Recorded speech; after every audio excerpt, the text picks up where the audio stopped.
예, 서가경주입니다. 스피드하게 꽃버스 보고 가겠습니다.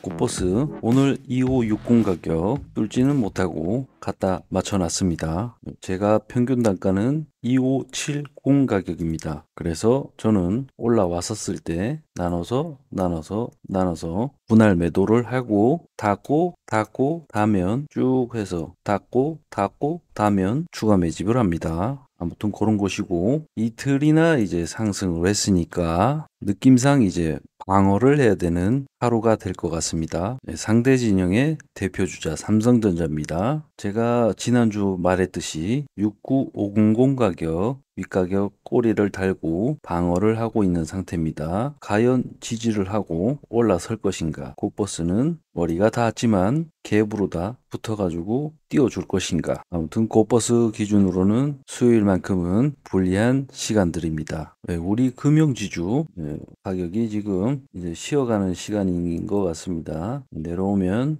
추가 매집을 할 것이고요. 넷마블 수급선 46250 가격 현재 깨고 45850 가격에 와 있습니다. 그래서 일전에 말했듯이 여기 박스권 추가 매집하는 부분도 생각을 하셔라. 그리고 오늘 또 어김없이 공매도세가 많이 약해졌습니다. 정부에서 공매도 치는 친구들을 대가리를 뚝딱 까버리니까 들어오질 않습니다. 곧버스 방송은 요만큼 하고, 일본 한일 스와프 100억 달러 정도 한 것으로 알고 있는데, 과거에도 일본은 단기 외채를 한국 시장이 위험해지면 도와줄 것이라는 MOU 같은 것들을 체결했었습니다. 그러나 IMF가 터질 때 긴급하게 외화를 일본에다가 빌리러 갔더니 대부업의 대가가 아니랄까봐 어마어마한 비용의 조건들을 달아서 단기 외채를 빌리는데 아주 그냥 한국 시장의 굵직굵직한 기업들이 다 뺏길 위기까지 발생이 될 뻔했습니다. 물론 IMF를 통해서 미국에다가 종묘 6만 개 등 기타 등등 해서 많은 것을 빼앗긴 것은 사실입니다. 아무튼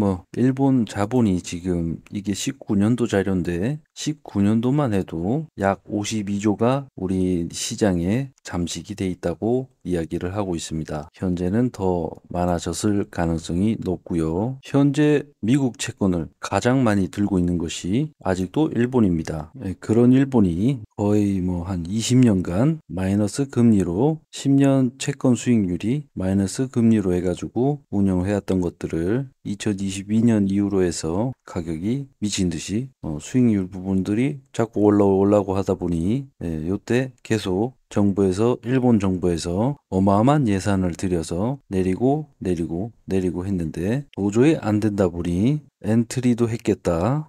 미국에다가 야 달러 좀 줘. 너네 프라자 합의 때문에 우리 힘들어. 그랬더니 7월 달부터 해가지고 계속 안 된답니다. 우리도 먹고 살기 바빠 죽겠고, 그리고 우리도 국가 부도가나니 미국에서 한참 그렇게 떠들다 보니 안 도와줬습니다. 그때 일본이 야 너네 채권 다 던져버린다. 마음대로 해봐. 그러고는 10월 달 초부터 해가지고 나눠가지고 채권을 던지기 시작합니다. 그래서 이거 달러인데 10월 초부터 1차로 해가지고 던지니까 달러가 살짝 크게 큰 폭으로 이렇게 떨어졌었습니다. 그리고 2차로 해가지고 10월 25일자 이후로 해서 11월 10일까지 일본이 미국 채권을 집어 던집니다. 그랬더니 웬걸 이때다 싶었는지 또 그리고 일본 YCC 정책이 폐지가 되게 되면 전 세계에 있는 일본 자금들이 일본으로 기한하게 됩니다. 그렇게 되면 어떻게 되겠습니까? 그렇다 보니 미국에 있던 미국 채권들을 중국도 그렇고 한국도 그렇고 유럽도 그렇고 미친 듯이 던집니다. 그러다 보니 달러가 아주 개박살이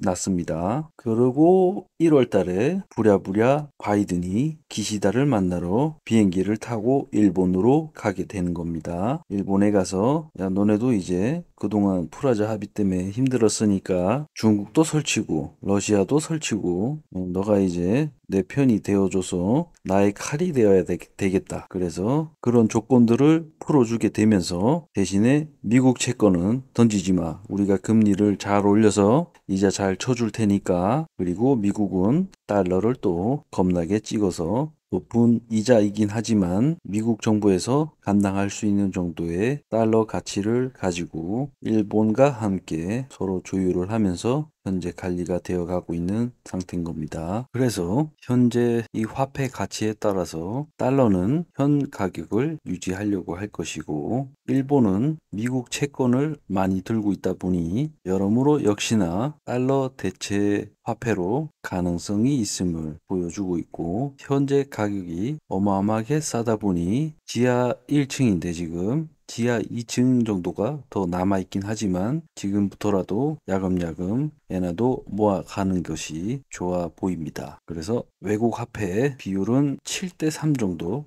8대 2 정도 달러와 일본 엔화를 가져가는 것도 수익적으로 괜찮을 것 같습니다. 그리고 이 RP가 뭐냐고 이제 물어보시는 우리 멤버십 회원분이 계셔서 답변 드립니다. 환매 조건부 채권이라 해서 그냥 뭐 CMA는 아실 거 아니겠습니까? 네, CMA 같은 형태의 수익을 주는 하나의 이제 채권 같은 상품입니다. 예, 특정 채권들이 있는데 그 채권들이 이제 장기로 갖고 가다 보니 그 부분에 있어 가지고 환매 조건부로 그 이자보다는 조금 낮게 수시로 대신에 넣었다 뺐다 할 수 있게끔 해준 상품입니다. 그래서 이제 신한은행 기준인데, 신한투자증권 기준인데 수시로 하는 게 3.15%, 기간을 설정해도 3.25%가 최고입니다. 그런데 말입니다. 달러로 하게 되면 수시는 4.6%, 그리고 1년을 넣게 되면 5.2%까지 준답니다. 뭐 환매 수수료도 있고 뭐 여러모로 뭐 있긴 하지만, 달러를 가지고 있다가 환차를 노린다 그러면은 달러 사서 RP 넣어놓으면 현 시세가 좀 높게 샀다 하더라도 기간 대비해 가지고 RP로다가 가격을 다 메꿔주니까 얼마나 효자 종목이겠습니까? 그리고 주식이나 뭐 고버스 투자하면서 머리 싸매 가면서 돈 버는 것보다는 돈 넣어놓고 뭐 언젠간 오겠지.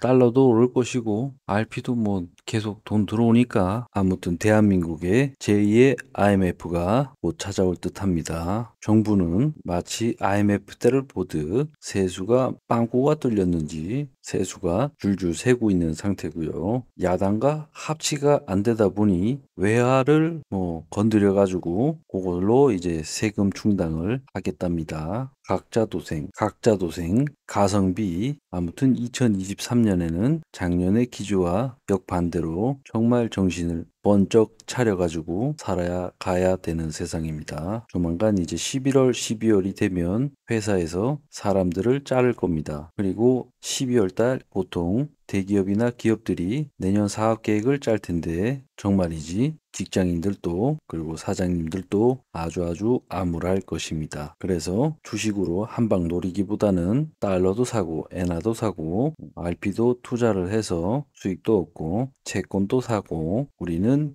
돈을 가지고 있으면은 이자를 이빠이 주는 세상에 살아가고 있는 겁니다. 굳이 투자를 해서 고통받으면서 그럴 필요가 없습니다. 주식 투자는 10%에서 20%만, 정부가 이렇게 주식판을 흔들고 있는 판에서는 비중을 늘릴 필요는 없습니다. 네, 방송은 여기까지 합니다. 감사합니다.